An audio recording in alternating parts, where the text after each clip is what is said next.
आइए बच्चों, इस वीडियो में हम सिखों का मुगलों से संघर्ष के बारे में जानकारी प्राप्त करेंगे। उसके पहले सिख गुरु के बारे में हम जानकारी प्राप्त करेंगे। देखिए बच्चों, यहाँ पर आपको लिस्ट दिख रही है। इस वीडियो में इस स्लाइड में देखिए बच्चों, यहाँ पर दिख रहा है गुरु नानक देव जी सिख धर्म के सबसे पहले गुरु थे। सिख धर्म में केवल 10 गुरु का ही जिक्र किया जाता है। इनके जन्म तिथि और इनके बारे यहाँ पर देखेंगे। देखिए पहला गुरु दिख रहा है आपको, गुरु नानक देव जी 15 अप्रैल 1469 में।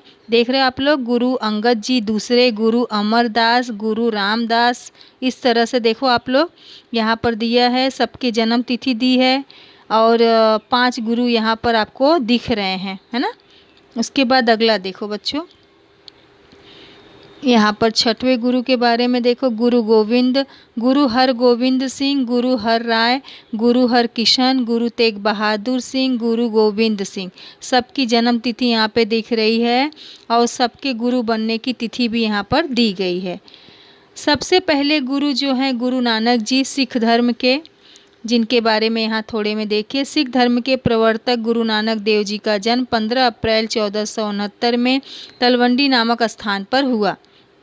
नानक जी के पिता का नाम कल्याण चंद या मेहता कालू जी, माता का नाम तृप्ता था। नानक जी के जन्म के बाद तलवंडी नाम का नाम नानका पड़ा। वर्तमान में यह जगह पाकिस्तान में है। इनका विवाह नानक सुलखनी के साथ हुआ। इनके 2 पुत्र श्री चंद और लक्ष्मी चंद थे। उन्होंने करतारपुर नामक एक नगर बसाया जो अब पाकिस्तान में है।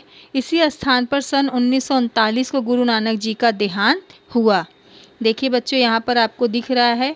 तो कोई भी पूछ सकता है सिख धर्म के प्रवर्तक कौन हैं, तो गुरु नानक जी हैं। गुरु नानक की पहली उदासी विचरण यात्रा 1507 ईस्वी से 1515 ईस्वी तक रही। इस यात्रा में उन्होंने हरिद्वार, अयोध्या, प्रयाग, काशी, गया, पटना, असम, जगन्नाथपुरी, रामेश्वर, सोमनाथ, द्वारका, नर्मदा तट, बीकानेर, पुष्कर तीर्थ, दिल्ली, पानीपत, कुरुक्षेत्र, मुल्तान, लाहौर आदि स्थान भ्रमण किया। मतलब घूमे फिरे और ज्ञान प्राप्त किया इन्होंने। दूसरे गुरु हैं गुरु अंगद देव जी। गुरु अंगद देव जी देव सिखों के दूसरे गुरु हैं। गुरु नानक देव ने अपने दोनों पुत्रों को छोड़कर उन्हें अपना उत्तराधिकारी बनाया। गुरु अंगद देव का विवाह खीवी नामक महिला से हुआ। इनकी 4 संतान हुई, जिनमें 2 पुत्र और 2 पुत्री थी। उनके नाम दासू व दातू और 2 पुत्रियों के नाम अमरो और अनोखी। वह लगभग साल तक गुरु नानक देव जी के साथ रहे, फिर सिख पंथ की गद्दी को संभाला उन्होंने। वह सितंबर 1539 से 1552 तक गद्दी पर आसीन रहे। गुरु अंगद जी ने जात पात के भेद को हटाकर लंगर प्रथा चलाई और पंजाबी भाषा का प्रचार शुरू किया। इस प्रकार दूसरे गुरु जी के बारे में यहाँ पर जानकारी थी। तीसरे हैं गुरु अमरदास जी। गुरु अमरदास जी सिख धर्म के तीसरे गुरु। उन्होंने जाति प्रथा, ऊंच नीच, कन्या हत्या, सती प्रथा जैसी कुरीतियों को समाप्त किया। इनका जन्म 23 मई 1479 को अमृतसर में एक गांव में हुआ। उनके पिता का नाम तेजभान और माता का नाम लखनी था। उन्होंने 61 साल की उम्र में गुरु अंगद देव जी को अपना गुरु बनाया। लगातार 11 वर्षों तक उनकी सेवा की। इस प्रकार बच्चों अगला देखिए, चौथे गुरु गुरु रामदास जी। अमरदास, देख रहे हैं यहाँ पे, गुरु अमरदास जी के बाद गद्दी पर गुरु रामदास जी बैठे। उसके बाद वह सिख धर्म के चौथे गुरु हैं। गुरु रामदास जी ने 1577 में अमृत सरोवर नामक एक नगर की स्थापना की। आगे चलकर अमृतसर के नाम से प्रसिद्ध हुआ। गुरु रामदास बड़े साधु स्वभाव के व्यक्ति थे, कारण सम्राट अकबर भी उनका सम्मान करते थे। गुरु रामदास के कहने पर अकबर ने 1 साल पंजाब में लगान नहीं लिया था। अगले गुरु हैं गुरु अर्जुन देव जी। गुरु अर्जुन देव जी सिखों के 5वें गुरु हैं। इनका जन्म 15 अप्रैल 1563 में हुआ। चौथे गुरु जो थे गुरु अर्जुन देव जी के पुत्र थे। 1581 में गद्दी पर बैठे। सिख गुरुओं ने अपना बलिदान देकर मानवता की रक्षा की परंपरा को स्थापित किया। इनमें सिखों के 5वें गुरु अर्जुन देव जी का बलिदान महान माना जाता है। बच्चों, मुगलों के साथ इनका संघर्ष लगातार रहा है। छठवें गुरु हैं गुरु हरगोविंद सिंह, सिखों के छठवें गुरु। यह सिखों के पांचवें गुरु अर्जुन देव जी के पुत्र थे। गुरु हरगोविंद सिंह ने सिखों को अस्त्र शस्त्र का प्रशिक्षण लेने के लिए प्रेरित किया। सिखों को मतलब शस्त्र चलाने के लिए उन्हें प्रशिक्षित किया। ये एक योद्धा चरित्र प्रदान किया सिखों को। पहले बच्चों सिख पंथ जो था निष्क्रिय था वे, लेकिन ये जो हैं गुरु हरगोविंद भी एक क्रांतिकारी योद्धा थे। और जब गुरु अर्जुन देव जी को फांसी दिया गया तो इन्होंने एक छोटी सी सेना इकट्ठी की। इससे नाराज होकर उस समय के बादशाह जहांगीर ने इन्हें 12 साल की कैद दी।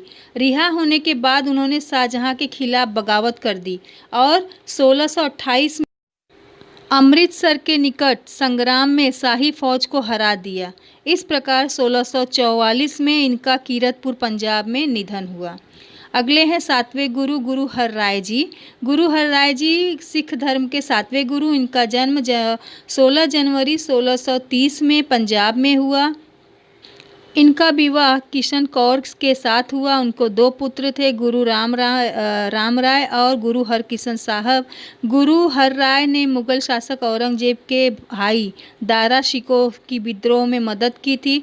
गुरु हरराय की मृत्यु सन 1661 में हुई। अब बच्चों अगले हैं हमारे 8वें गुरु। देखिए यहाँ पर अभी 8वें गुरु गुरु हरकिशन साहब जी। 8वें गुरु, इनका जन्म 7 जुलाई 1656 में कीरतपुर साहिब में हुआ। उन्हें बहुत छोटी उम्र में गद्दी प्राप्त हुई। इसका मुगल बादशाह औरंगजेब ने विरोध किया। इस मामले का फैसला करने के लिए औरंगजेब ने गुरु हरकिशन को दिल्ली बुलाया कि इतने छोटे उम्र में आप गद्दी कैसे प्राप्त कर सकते हो, ये आपकी उम्र इस लायक नहीं है। गुरु हरकिशन जब दिल्ली पहुँचे तो वहाँ हैजे की महामारी फैली हुई थी। उन्होंने कई लोगों की सेवा की। इस सेवा में उन्हें स्वयं चेचक निकल आया। 30 मार्च सन 1664 को मरते समय उनके मुख बाबा बकाले शब्द निकले, जिसका अर्थ था उनका उत्तराधिकारी बकाला गांव में ढूंढा जाए। साथ ही गुरु साहब ने सभी लोगों को निर्देश दिया कि कोई भी उनकी मृत्यु पर रोएगा नहीं। इस प्रकार अब अगले हैं अपने गुरु तेग बहादुर सिंह जी, 9वें गुरु। गुरु तेग बहादुर जी का जन्म 18 अप्रैल 1621 में पंजाब में हुआ, अमृतसर में। ये सिखों के 9वें गुरु हैं। इस प्रकार गुरु तेग बहादुर ने धर्म की रक्षा की और धार्मिक स्वतंत्रता के लिए अपना सर्वस्व न्यौछावर कर दिया। सही अर्थों में हिंद की चादर कहलाए। उस समय मुगल शासक जबरन लोगों को धर्म परिवर्तन करवा रहे थे। उसी समय कश्मीर के पंडित इनके पास आए और उन्होंने बताया कि किस प्रकार मुगल शासक इस्लाम धर्म को स्वीकारने के लिए सख्ती कर रहे हैं, प्रजा को परेशान कर रहे हैं। तब गुरु तेग बहादुर ने कहा कि आप औरंगजेब को जाकर कहिए कि गुरु तेग बहादुर अगर इस्लाम धर्म अपना लेंगे तो हम भी अपनाएंगे। कश्मीरी पंडित जी ने ऐसे ही किया। औरंगजेब ने इसे स्वीकार किया और औरंगजेब ने गुरु तेग बहादुर को अपने दरबार में बुलाया और उन्हें तरह तरह की यातनाएं दी, बहुत सारे लालच दिए। उनके 2 शिष्यों को मार के उन्हें डराने की कोशिश की गई, पर वो इस्लाम धर्म को स्वीकारा नहीं। उन्होंने उनकी उस शर्त को नहीं माना। इसके बाद दिल्ली के चांदनी चौक पर गुरु तेग बहादुर जी का शीश काटने का हुक्म जारी कर दिया। गुरु जी ने 24 नवंबर 1675 को धर्म की रक्षा के लिए बलिदान दे दिया और अपनी कुर्बानी दे दी, परंतु अंत तक उन्होंने इस्लाम धर्म को कबूल नहीं किया। अगले गुरु जो हैं हमारे 10वें गुरु गुरु गोविंद सिंह जी। गुरु गोविंद सिंह जी सिखों के 10वें गुरु, अंतिम गुरु माने जाते हैं, जिनका जन्म 22 दिसंबर 1666 में पटना में हुआ। वह 9वें गुरु तेग बहादुर जी के पुत्र थे। उनको 9 वर्ष की उम्र में गुरु गद्दी मिली। गुरु गोविंद सिंह जी के जन्म के समय से देश पर मुगलों का शासन था। गुरु गोविंद ने धर्म, संस्कृति, राष्ट्र, आन बान और शान के लिए अपना सर्वस्व न्यौछावर कर दिया। उन्होंने अपने पिता का बदला लेने के लिए तलवार उठाई। उनके बड़े पुत्र बाबा अजीत सिंह और अन्य पुत्र जुझारू सिंह ने चमकौर में युद्ध में शहादत प्राप्त की, जबकि छोटे बेटों में बाबा जोरावर सिंह और फतेह सिंह को नवाब ने जिंदा दीवारों में चुनवा दिया। बाद में गुरु गोविंद सिंह ने प्रथम गुरु प्रथा समाप्त कर दी और गुरु ग्रंथ साहब को एकमात्र गुरु मान लिया गया। इस प्रकार बच्चों इनके 10वें 10वें गुरु के बारे में जानकारी यहाँ पर समाप्त हुई। इस प्रकार सिखों के गुरु ने किस प्रकार या सिखों ने किस प्रकार मुगलों से संघर्ष और अपने धर्म को, अपने राष्ट्र को बचाने के लिए इन्होंने अपनी कुर्बानियाँ दी, अपने धर्म की रक्षा की। इस प्रकार इस वीडियो में आपने देखा कि सिखों ने या उनके गुरुओं ने किस प्रकार मुगलों से संघर्ष किया। ठीक है बच्चों।